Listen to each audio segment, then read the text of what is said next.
Hello and welcome to Plan Special. I'm your host, Steve Thompson. I want to say hello to my co-host, Ken Vinikoff, Good and morning. our special guest today, Tom Heines from Empower Sports. Um, Ken and I are financial planners, and we've been running around in the special needs community for 15 years now or so, maybe more. And we met so many amazing people along the way, just resources, people like Tom, organizations, camps. And we wanted to start Plan Special just to highlight these, get more information out to the community about what they're doing, how they're growing. So that's why we started Plan Special. I usually ask my co-host Ken to introduce our guest today, but I'm going to take this one as today I'll probably talk too much and talk over everybody because Tom and I started Empower Sports together. I think is it 12 years ago. I don't even know now, Tom. How That's long what is it? LinkedIn is telling me. LinkedIn It's felt like says, a couple of years to me, but LinkedIn says we've been doing this for over 12 years. all right, perfect. So before that, maybe 14 years ago, my three kids were younger and involved with athletics. So that might be gymnastics or basketball. And when I would take them to these events, I would look around and really wonder where the opportunities were for kids with different abilities, where their camps were, and how they could have fun and make friends and do all the things that my kids were doing at that time. So I often asked, where's the owner or the person who runs this camp? And they'd say, oh, they're in this office. I'd go in there and say, hey, have you done this for kids with disabilities? And I always got two answers. One is we'd love to, and we don't know what we're doing. The other answer back was we tried it, but we weren't, it didn't work. We weren't sure how to pull it off. So after asking people for a couple of years, I met Tom's dad through a mutual friend, Mike Heines. Met Tom's dad, Mike Heines, and Mike and I sat down, and Mike really ran a basketball program for kind of elite players, and that was his focus. And I challenged him at that lunch and said, well, what about these kids? They need camps too. He got back to me in a week and said, how do we do this? It sounds great. And I said, well, we need someone to run it because you and I have jobs. And so he said, my son's coming out of college. I think he has a heart for this. And boy, was he ever right. Tom's an amazing leader. And I've enjoyed all the years together. He's been executive director since day one. And Empower Sports would not be what it is today, a big powerhouse without Tom's leadership and guidance. So Tom, hello. And, what do you remember really about the start where we roped you in and said, here's what you're going to do? Well, I'll tell you this, a couple things. First, an honor to be here. This is a pretty cool experience for me too. Anything that I get to do with Steve and Ken, because without the two of you guys, I wouldn't be doing this. I don't know what I would be doing, but you were the people that pushed me in this direction. And I would say just it's fun for me that the backstory exists as it is because you kind of navigating the community and asking different people that are involved in sports and why don't you do this for people with disabilities? And you couldn't have asked a better person than my dad because his answer is always going to be yes. If it benefits other people, if it's something that's good for his community, if it's something that's makes someone else's life better, his answer is going to be yes, and let's figure out a way to do it. And the timing was just perfect. And coming out of college too, for me, like no one else wanted to rope me in. So when my dad calls me and he's like, "Hey, there's this finance guy, and he's interested in maybe working with us, and I think you should get to know him," it was like, that's probably the only person that will even take a meeting with me. You know what I Right. mean? And he works in finance, no less. Like that's got some panache. So for me, that was you could say that just the wind in my sails early in my journey with this is just having someone in my corner, and not only my dad, because everyone's dad is biologically programmed to love them, but then to have someone else that wants to support you and uh, be a cheerleader for you and give you everything that you need to succeed is really key. So Steve has always meant a lot to me, and Ken, you by proxy, because you and Steve are partners, and whether through the Michael Carter Group at Skylight and now starting your own firm at Common Goal, without you two, Empower Sports would not exist. Steve, I think you used the word powerhouse to describe it right now. That's very generous, very generous. Um, Definitely proud of the growth that we've had and the team that we have. I think I've been, as we talk about our history together too, I've been really blessed by the people that come alongside this. For sure. The staff that we have, we are the salt of the earth people. Yeah, Um, we're we have lucky. Coach Zach over here, who is one of our more yeah, you give him a big wave. Coach Zach, who's one of our newer hires, just showed up today with a huge bag of candy for everyone. I mean, this is just Perfect. championship level effort on all Perfect. fronts. Yeah, But yeah, I think back, Tom, to that, that first camp where it's you and I. I told you to kind of prepare and sent you some articles, and you were kind of like, "What do we do?" And I remember saying, I think the beauty of Empower is it's simple. mhm. We get great kids together, and kind of get out of the way. And one of the things we said at that first camp was, let them have fun and let them make a new friend. We weren't trying to turn them into elite basketball players. We weren't trying to make sure they were perfect at their drills.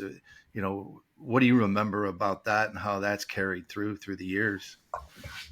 It's that's like looking back at that first program, um, just really interesting perspective there too, because I remember it being chaos. I Yes, remember yes, being pretty chaotic, and I think on one hand, glass half full, I think the spirit of Empower Sports has always been everyone is welcome and we're going to meet you at your needs. And that has been the common thread or the common goal, to borrow a phrase, right.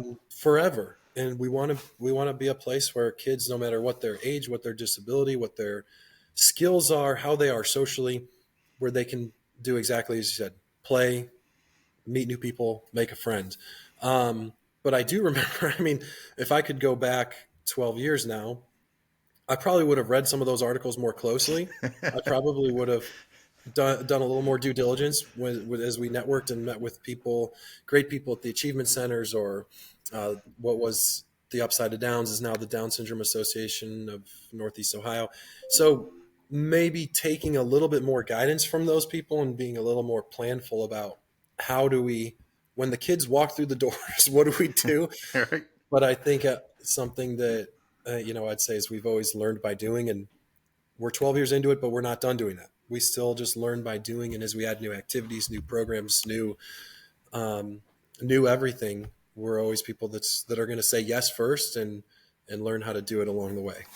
So we started with basketball, and that was the focus for some time.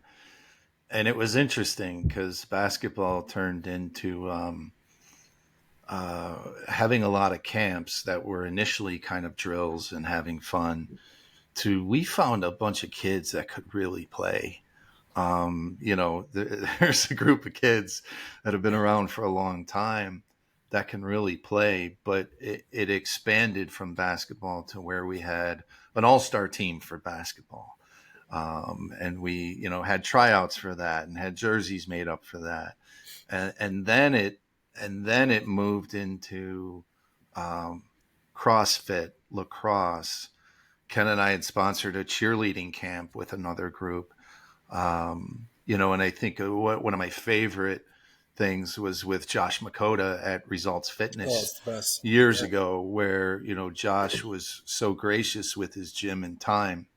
And we had kids in there pushing sleds and pulling ropes. And Hmm. that was just great. And I know, can you kind of talk about how we went from basketball, where we are today? Because if I go to your calendar at empowersports.org, the calendar has pickleball on it. It has adrenaline monkey. Has all these things. So can you talk about really where we've come to with the events?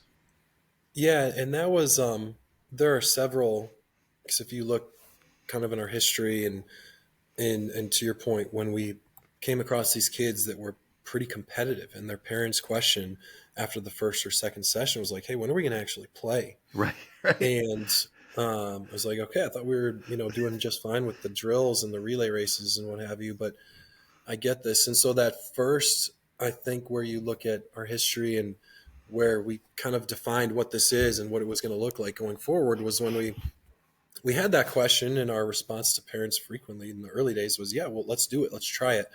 Um, was bringing in those high school teams, and I knew a lot of high school coaches at the time still do, and our database of volunteers is growing, and that's credit to the other guy sitting next to Zach, Jake, who has taken our volunteer database, which was a handful of teams, and then blown it up to hundreds of athletic directors and coaches and people that come back year over year. Yeah. But Steve, it was your suggestion to say like, hey, let's mix these kids up and let's have them play half of the Empower Sports kids with half of the high school team versus the other half and half. And I think that's where we saw um, just all of the rest of the mission come into focus. It's community building. It's helping kids that otherwise might not interact with one another uh, realize that through a shared experience, which sports provides in spades, um, you can get to know someone. You can see through their disability. You can realize that they're just a human being, just like you. You can get to know their Yeah. sense of humor. And so there were so many things that came out of that. And I think that was the point at which I think we really had something credible to build on. And so it was people asking, when are we going to play a game? And then it was the weather's warming up. Do you guys do any outdoor sports? Right. And the answer has always been yes, yes, yes, yes, yes. Hey, my buddy, his son opened a gym, Results Fitness. Would you guys try CrossFit? Absolutely. So Absolutely. I think it's just something that we've always been really responsive and adaptable to. What we hear is what people want, and we're still that way. I think about like pickleball. We, I think pickleball is kind of a silly sport. I have respect for it now, but the Geauga County Board of Developmental Disabilities, through a partnership with them, kind of insisted on us implementing pickleball. And so we said, why not? Tried it, got the peers together, played. The kids had a great time. And so I think we're really responsive to things that make sense. But to your point exactly now, so basketball, soccer, softball, flag football, pickleball, we've got a ninja fitness class at Adrenaline Monkey here in Cleveland. Um, I'm probably missing something. We've done exercise classes. We've done inclusive sports days, which are these kind of larger scale field days in partnership with schools locally. Um, we, over the course of the years, have been really fortunate to make some great connections and get support from some of the major corporations in the city and the pro teams. So we get to do a game at Rocket Mortgage Fieldhouse in a couple of weeks with Oswald. So just we try to fill up the calendar and create programs that are impactful to our kids and their families, and then lifelong memories and lifelong friendships. What are, you know, I think sports is amazing in how it can bring people together.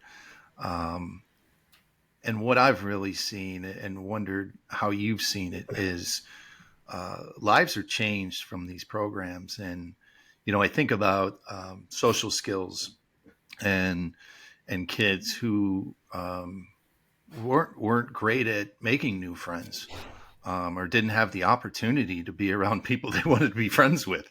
What do you see as far as, because I know some people have gone on to do internships and find employment and do things like that. So I know if someone shows up at your camp, they're going to see the social skills right Mm-hmm. away. But, how can you put that into words? I don't know that I can. I think the one of the It's cool, a visual thing that if someone yeah, gets to your camp, they see it. yeah, we like to look at the programs and kind of the silos of impact that they can have, and the primary one is the kids. So it's the participants, and I think the kids, when they're signed up by their parents or a care provider, their desires or their goals for their kids' participation in the program are as diverse as the kids themselves. For some of them, it's my kid is not really active, and we've got to maybe get into a little bit better shape. And by any metric or study, people with disabilities just don't have the same opportunity or access to fitness or recreational opportunities. So for some, it's like, we got to get my kid moving. Yeah. So my kid's a couch potato. Some of them, my kid doesn't have any friends, and we just need to find a place where he or she can make some friends and interact with some peers and just be in a more social environment. For some of them, it's as simple as if you were a parent of a typically developing child, where it's like, my kid loves basketball. Yeah, for sure. We we want so badly for my son to play basketball, but we tried the rec program. He didn't quite fit. It wasn't quite the fit. He didn't get to play as much, and we maybe tried this and it didn't really work. So we're a nice in between ground where the programs are not competitive at all. We're way more concerned with the social and kids having fun and being active. But it's a place where kids can really feel like they're part of a basketball team or a softball team or football. And so I think parents come at it with several different goals for their kids, and hopefully we're accomplishing the best for each kid and helping them reach their best potential and meeting the goals of the family. The second silo would be the volunteers. So thousands of volunteers every year, whether it be through high school sports teams, business volunteer groups, individuals in the community that just reach out and are looking for a way to give back. The impact we hope we're having is helping them to see someone with disabilities as a human being, as someone that is a valuable part of their community, as someone that has, you know, can be a friend. And so if we can just change the perspective of typically developing people a little bit to see the humanity and the potential of people with disabilities, through giving them a fun activity to do together, then that's an important piece of it for us as well. And then the third would be the parents. Um, I know because I have two young kids, um, and it's Monday. So last night, sitting on the couch with my wife, like, we're beat keeping these kids fed, alive, entertained. Yeah. Like, we are beat, and we need an us night or something coming Yeah. up. Yeah. But for parents with kids with disabilities, it's that time 1,000, Yeah. and and we see the profound love that they have for their kids and how they would do anything to support their kids. And if we can give them an hour where they can sit in the bleachers like anyone else, meet some other parents, and see their kid being loved and being treated with kindness and getting to do things that they otherwise might not be able to do, um, I know that means something to the parents as well. I certainly know for myself that when I see my girls go to programming and they're with good coaches, it's awesome for me to be able to sit back and watch. So we hope we're providing a source of respite, a source of community, and a place for these parents to fit in as well, where they don't have to apologize for anything that their kid's going through, because we've seen it all, and we love them all. Ken, did you have a Yeah, question? Tom. I Tom, don't want give me to. I don't want to speak too much. well, you're both doing a fantastic job. So, Tom, give me an example of a kid comes in. It's his first day. He's shy, and so and I'm sure there's lots of success stories. But Amy or Johnny comes in, and the first day they're pretty shy. They're not participating. How does your team and Empower Sports bring them along to where they feel part of a team? What are some of the specific things you guys do? That's a great question, and I know there's just a point of emphasis on the part of our staff, um, and all of our full time staff are hands-on involved in the program. So we're not sitting in the office watching the registrations coming through and sending them to a volunteer and saying, "Here's what you need to know." We're seeing those registrations. We're contacting the parents, getting to know their story a little bit, and I think we try our best to go above and beyond and go out of the way to make a new participant feel welcome. So get on their level, start communicating with them right away. Um, and I think for some kids, it's really seamless. They're just like, they walk in the gym, we go give them a high five. They see a buddy that is already involved. They go run over, start shooting around, start throwing the ball. In other kids, especially the younger ones, I think maybe take a little bit more time. And that's just something we do our best to welcome that kid and to be right alongside that kid, as best we can until they're comfortable with the environment. And I think, the success stories on that, we don't bat 1,000. I mean, certainly there's kids that come in and maybe the program's overwhelming or it wasn't the perfect fit.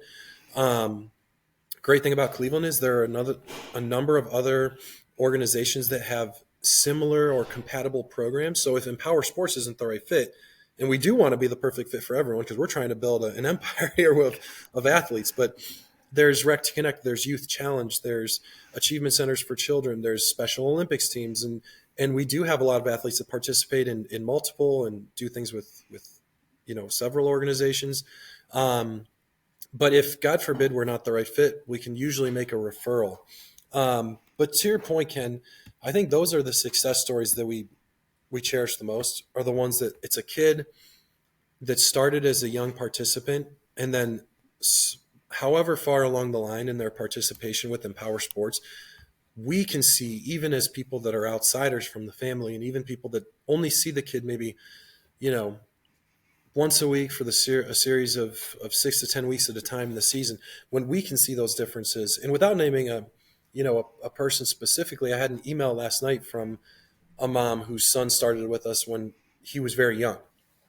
And he, early on, it was a little bit of a struggle because the sensory input in the gym, so the noise and all of the bells and the whistles and the people running around, he had a tendency to want to run out of the gym over and over again.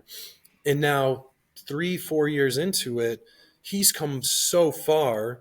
And she, alluded to this progress in her email and basically we previously maybe didn't want to sign up for things because we felt like he was a distraction to the other kids. And the staff was always so gracious to try to help him, but, we felt kind of bad. But now he's made, major strides in his social skills and his ability to follow directions and his ability to be part of a group activity.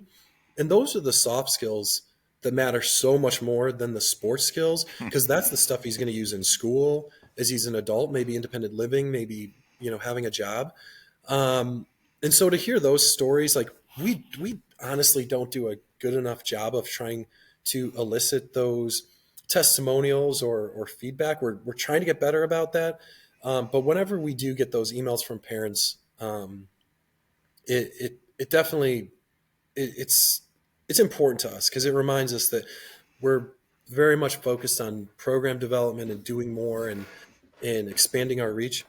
We don't often stop to think about, like, are we even doing anything good? We're doing a lot of things, but are we doing anything good? So no, we really do love to hear back from parents, whether it's a parent like I just mentioned, or another mom who just emailed us after an event we did with the Cleveland Charge. And she said that was, such a special experience for my son because he got to like really compete and he's a competitive kid. And we so appreciate how the staff has reined him in a little bit to be more of a team player, but also have provided a place where he can just be himself. And those things mean the world to us. Yeah, I think about our approach. Have fun, make a friend. Another thing, and have them play with their typical peers was important. But I think another one that makes you unique at Empower is we looked at the landscape and what was available, and there were some amazing basketball teams that were all Down syndrome and different things that were available that were great. And you took the approach, and man, have you lived up to it, of any diagnosis, any age. So when parents often think about this, I've mentioned it to parents who have, different diagnoses for their kids. They're like, oh, I'm not sure that's, I'm not sure, my son or daughter would be able to do that. And if they came to some of the camps, they'd quickly realize that they could, in the sense. Can you talk about some of the, multiple diagnoses? I think of one guy who's blind, I believe, who runs up and down the court with an aid, and everybody stops and tells him where he's at, and he shoots. Just amazing things that I've seen. But I've seen people in chairs, and there may be 30 different diagnoses out there in one camp. But what have you seen there, and the importance of that? That's a great point. And I think it takes us back to day one where, glass half full, that's always been at the foundation level of what we want to do, is be fully inclusive and be a place that welcomes everyone. But if we went back, would we do it the same way? Or would we be like, maybe we should Right. segment and figure Careful out? what you wish for. Yeah, right.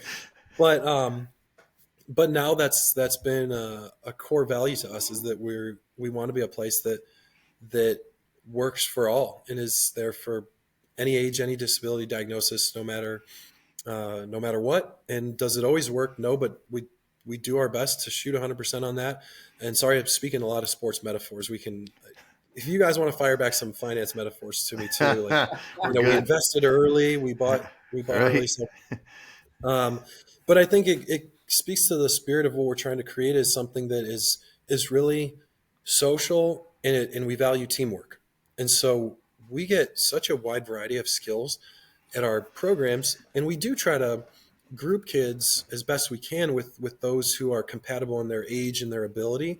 And I think we're able to do that most of the time, where you can kind of have, if it's a basketball program like we're starting on Saturday in Solon, we've got two courts, and maybe one's dedicated to the younger kids, or kids that need a little bit more time to process and would benefit more from the skills oriented activities. And then maybe a court dedicated to those that are competitive and they just want to, they just want to play really hard and compete with one another.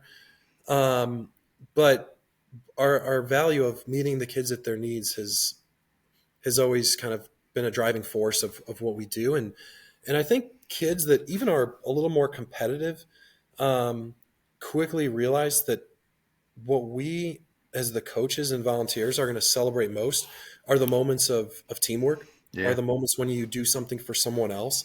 And we drive that home at the end of every, at least in basketball, we've tried to create translations to other sports as well, but we conclude every basketball session with a 5-minute thing called Moneyball. Now historically it was called Moneyball because when we got started, we would tape five $1 bills on the ball. You shoot the ball, you make the basket, you get the money, and we choose the person who gets to shoot the money ball based on who was doing a great job listening to their coaches, who was sharing the ball, who was cheering on their teammates. The So best teammate that day. Yeah. yeah, we were always shouting out those people more than, okay, this kid was the best player, they're the MVP, so they get to get the cash.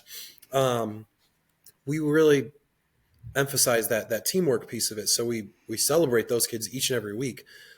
We now just give away prizes. We recognize that giving away money, first, is not good for the organization, and two, doesn't really communicate the right message. And when we have sponsors or donors coming to the programs, they're like, well, these people just give money away. They don't need support. Like they're just handing it away. But we do prizes now, and still that's a driving force. Is we always go out of our way, even during the session, to shout out the kids, stopping games sometimes to say, that was a sensational pass. We noticed you helping the kid that was left out. We're always going to celebrate those moments more so than the kid who hit the half court shot or caught the touchdown pass.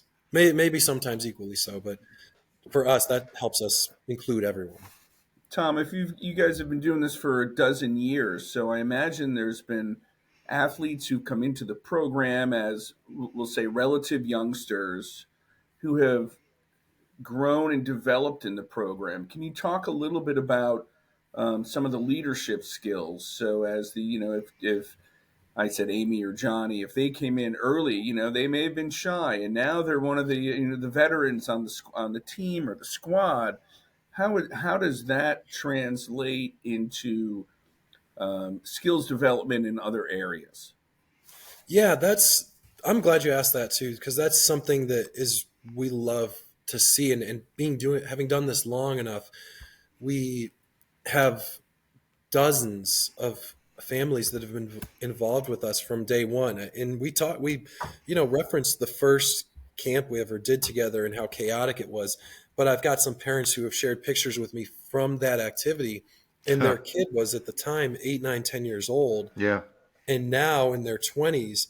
And kind of a timely question too, because we just had the really cool opportunity to be featured by one of the foundations that's very generous to us, Matt Collig and his foundation, and had just connected us with Cleveland Magazine to tell the story of a kid that came through our programs. His name is Joey. He's basically our spokesperson at this point. He's Right. He's everyone loves great. Joey. But he started in our program at, gosh, he must have been He was a 10 years little old, guy. Yeah. maybe younger. And now he's in his 20s. And, this was kind of a full circle moment for me, sitting with the writer and hearing his mom and him talk about. So he connected with Matt Colleague, who was doing a different, engagement with us. And they hired him on as an intern. And they said, this kid has so much joy and energy, and he's a positive force. And they brought him in, and he's got a PR internship with their media department now. And so to see that story kind of captured, like, because it's not something that we think about. We're just like, where are the new athletes? Where are we falling short? To see that, he's come through our program, gained confidence. He's a star player with us. He also coaches with me in some of our future star sessions for the younger kids. So he's in a leadership role now, and he's kicking butt in the other areas of his life. So to see those things, and he's one of many, hopefully there are several other families who could tell a similar story about how they, started in the program and through their time with Empower Sports, and likely because this is a great community and there's a lot of other services and organizations that are benefiting these families. But hopefully we played a small role in a lot of people's lives and took them from maybe a shy kid to now working and maybe living independently. And so Joey's one of dozens of so many. And yeah, that's the beauty of sports, is how much growth you can experience just getting to do something with your friends. So great and so inspiring. I love hearing about this stuff. I think it's just amazing. Yeah. We met for Empower's board the other night, and one of the things that you brought up, it's kind of two pronged. One is the expansion that we've experienced, and our families travel sometimes a far distance to come to our camps because they want to be there. So we're trying to meet that need and expand to the west side and do things like that. But when you talk about expansion, and I think we're in 5 or 6 counties now in Northeast Ohio, and I'll follow up with, how can someone get involved to fund that? Because expansion, it takes more staff, it takes more buildings and equipment, and all of these things. But what can you say about expansion? Yeah, and that's been a steady growth for us over the last decade. And I feel like as we've taken small steps out from kind of where we started, being in independence and then connecting with Solon and generating a following there. And what we've seen is as programs grow and kind of reach their max capacity to the point where we're in a gym and we're like, this is chaos. There are so many people here. There's 60 kids running around. There's 60 kids. There's 45, 50 kids in this program. And we've got myself and Jake and a couple of volunteers. We're like, we're a little bit understaffed here. We take a look at those reports, those registrations. Okay, where are families coming from? So if we're in one community, we've got a group of 5, 10 kids coming from a neighboring town or a neighboring county even, we know that if there are 5 to 10 in this session, there's probably another 5 to 10 that just weren't able to make the drive. Sure.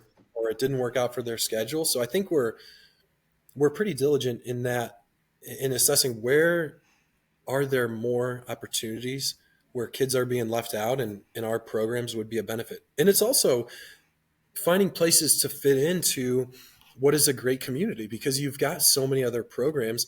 So we don't have an imperial mindset of like, let's go and conquer this county because the Right. programs there stink. If there are, I think of like a Miracle League. They're a phenomenal program.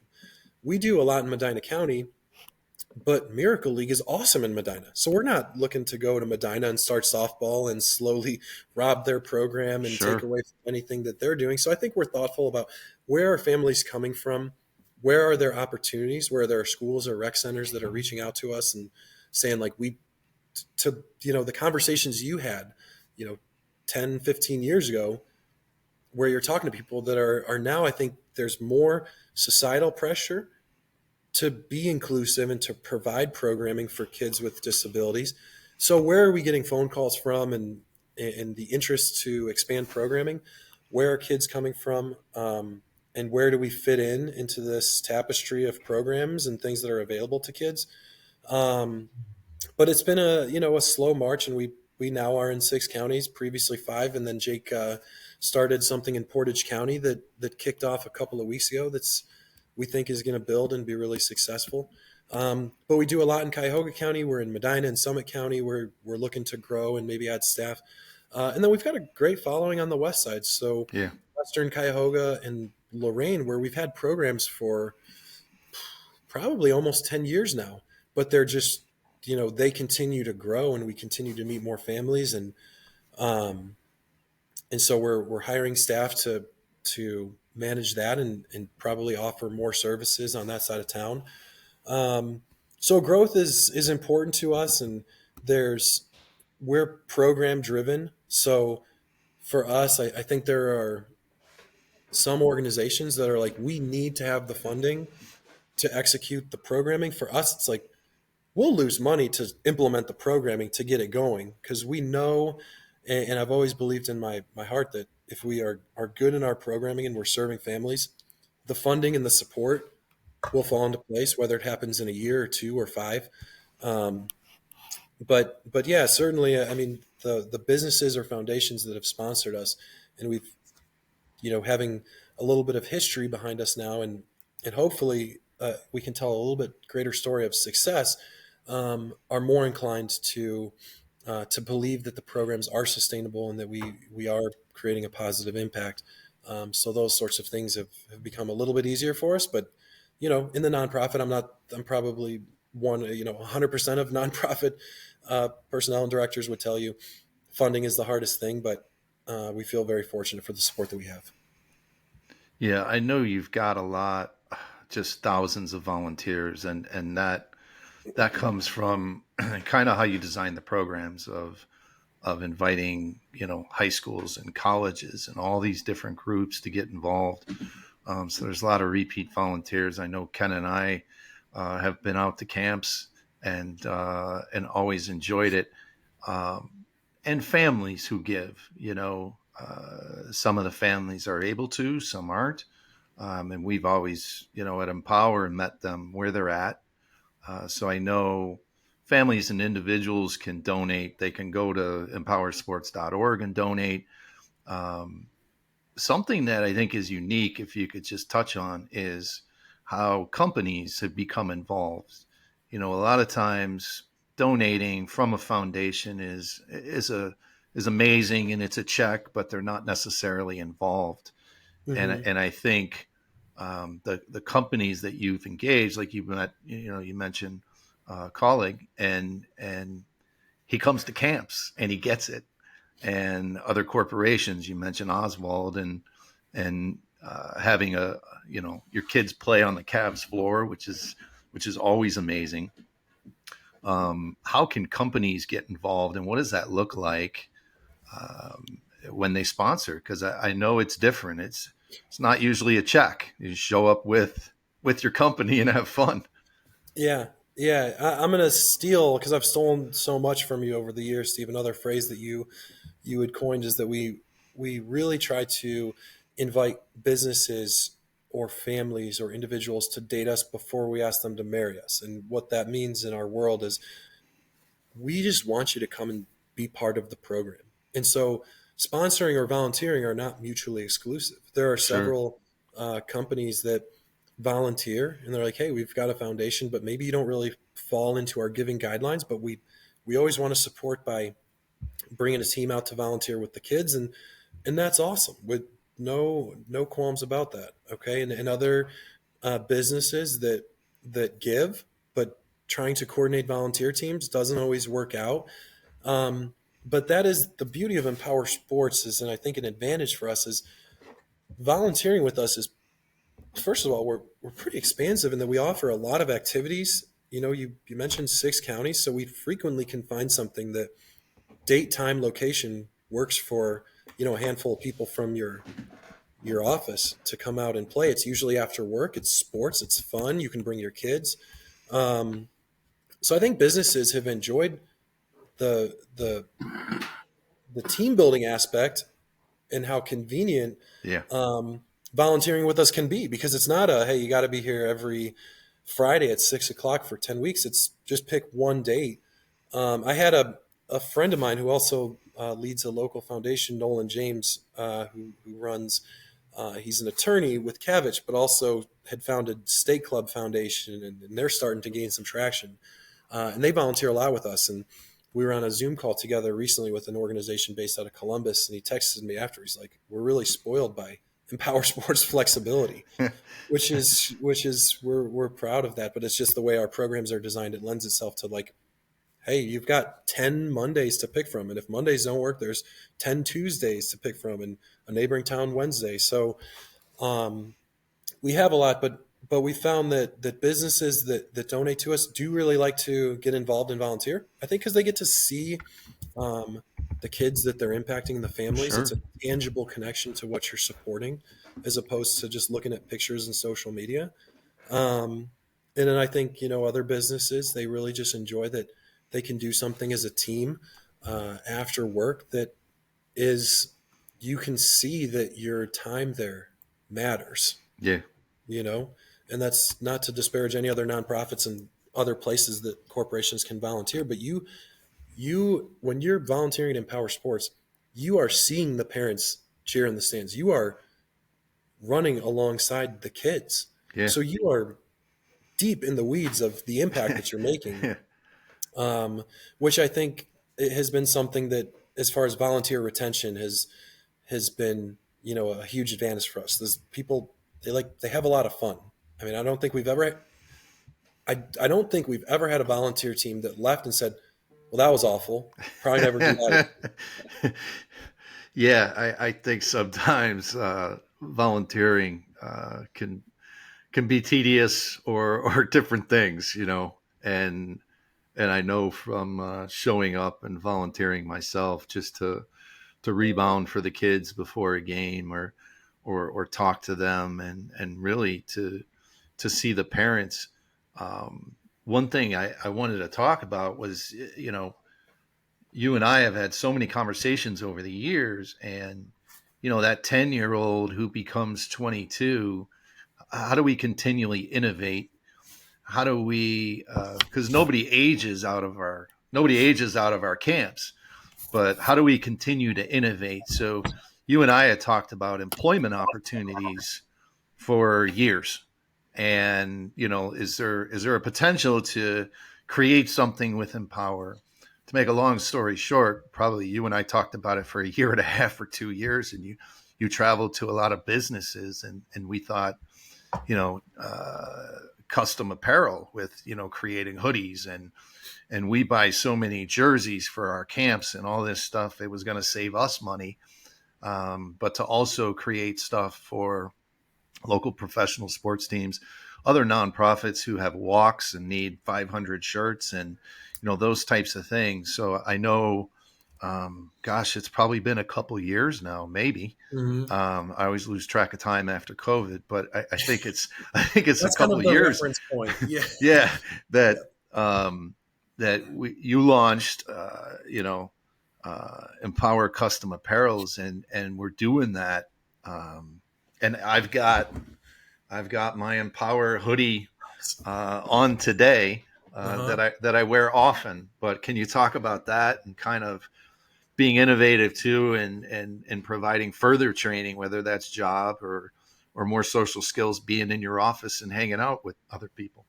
Yeah, that's and we had talked for years, the first 5 or so years, you're just trying to create a program that's beneficial to the kids that you're serving. But then as you get to know more families and you hear more of the kind of bigger picture needs of the kids that we were serving and the adults, we felt like we were hearing common threads or common themes. It was, the parents' concern about, where's my kid going to live? After they graduate from high school, do they have the ability to live independently? Where, transportation, how can I get some support um, getting kids from their place of work or their activities. And then the other one, and the biggest one, was employment. It's just like, once you're out of high school, um, the kids that are able to kind of work independently and maybe have a job, like finding opportunities for those kids that in places where they're going to be around staff that supports them at their needs, and give them a sense of purpose and something to do, and something that we heard over and over again as we were talking to families. And Steve, you and I got a little bit deeper into the analysis of different businesses, whether it be sandwich shops or coffee shops or what have you.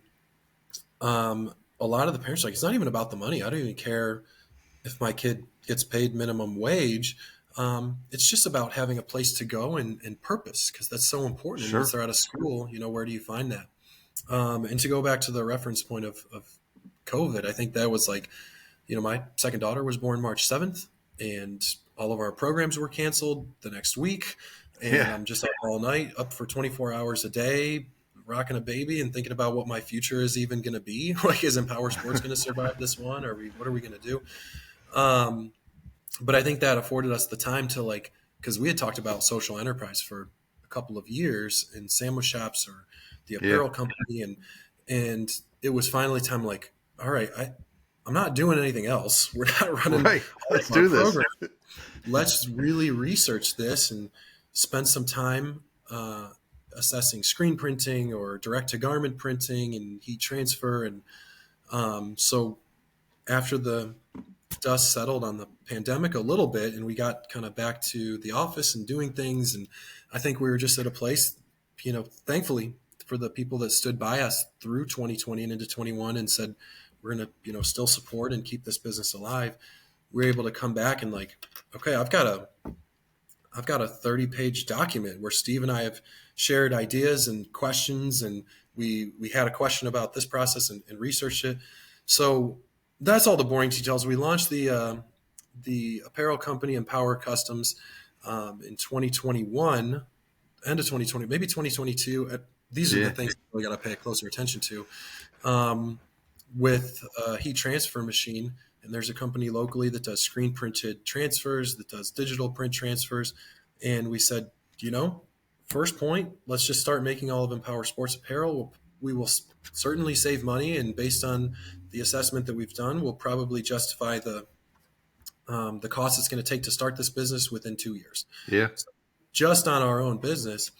And then, we really felt strongly that if we can learn this process, we can bring some of the adult participants that come through our programs into this business and work alongside them and produce the apparel together primarily. And then secondary to that, I think we also have a good story to tell that other nonprofits that serve in a similar way, or other businesses that we've networked with that do what you said exactly, the walkathons or a corporate volunteer, and we need t-shirts. And it's like, hey, if some people are intimately close with their screen printer, and we're probably never going to get that business. But if you happen to not really care about where you buy your t-shirts, why not work with us? If the price is the same or better, which it is, if the quality is the same or better, which it can be, why not work with us? And we've seen that, come to life over the last couple of years with some of the organizations or businesses that have bought apparel with us and continue to buy apparel with us. We've got 2 Empower Sports athletes that work with us weekly. And we've had a couple others here and there that come into the print shop. And I think this year we've really seen just a consistency and steadiness in the business that gives me hope that we're still growing. And there's something cool about this specific business because it's tangible. It's our kids make a finished product and they get to deliver it to a customer who loves it. And they get to see pictures of the gear that they made at the walk in the community, and they see our gear out there. I think that's really, kind of a special experience. I think of like Hope Diver, who is just an awesome employee. She shows up, never complains about anything. She would work every day 10 hours if I asked her to. Yep. And anytime she comes to our programs, we had a game with a business that got some t-shirts for the event. And so she's on the court talking to these attorneys like, I made those t-shirts and I made these jerseys and I helped design them. And there's a lot of pride in that. Absolutely. So we're looking to grow that business more so in the impact that we can have and the kids that we can serve. And we're trying to think about different ways that we can utilize this little social enterprise to maybe be a training site for people with disabilities to just work in an environment where we can, help them gain career readiness skills. But then also we want to provide sustainable employment for Hope and Mark and anyone else that we hire. That this isn't just a 2-week program. You're here until we have to fire you or until you quit because you got a better job,